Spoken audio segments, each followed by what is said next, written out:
Hello అండి, నమస్కారం. Welcome back to our YouTube channel. ఈరోజు వచ్చేసి మనం స్వర్ణగిరి దేవాలయం గురించి తెలుసుకుందామండి. ఇది వచ్చేసి మనకి యాదగిరి గుట్టకి 6 కిలోమీటర్ల ముందు ఉంటుంది. హైదరాబాద్ అవుట్స్కట్స్ దాటిన తర్వాత ఉంటుంది. స్వర్ణగిరి ఆలయం గత 2 శతాబ్దాలలో అభివృద్ధి చెందింది.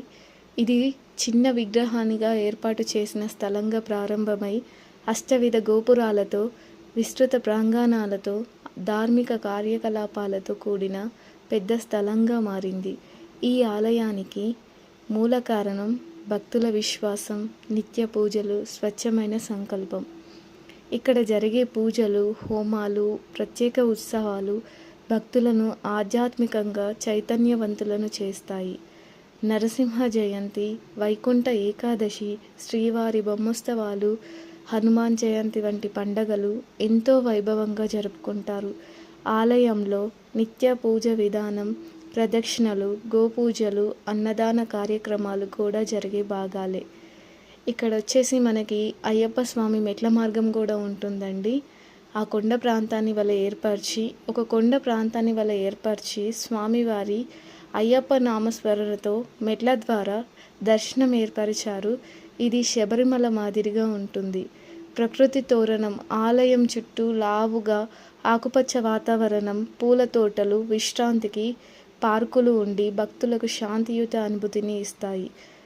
ఆలయంలో ఏర్పాటు చేసిన గోశాలలో పలు గోవులను రక్షిస్తున్నారు. ఇది పుణ్యకార్యంగా భావించబడుతుంది.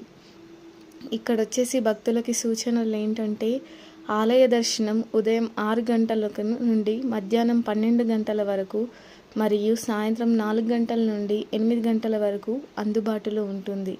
ప్రతి శనివారం మరియు పౌర్ణమి రోజుల్లో భక్తుల రద్దీ ఇక్కడ ఎక్కువగా ఉంటుంది. స్వామివారికి ప్రత్యేక పూజలు చేయించాలనుకునేవారు ముందుగా టికెట్ తీసుకోవాలి. స్వచ్ఛమైన దుస్తులు ధరించడం, మొబైల్ ఫోన్లు సైలెంట్ చేయడం వంటి నియమాలను తప్పకుండా పాటించడం అవసరం. స్వర్ణగిరి ఆలయంలో చాలా అనుభూతులు జరుగుతాయండి. మనం అక్కడ ఉంటే మనం పడుతున్న బాధలు అన్నీ మర్చిపోయి మనం మనస్ఫూర్తిగా స్వామి ఆరాధనని చేస్తాము. మేము వెళ్ళిన రోజు కరెక్ట్ హారతి టైంకి వెళ్ళామండి.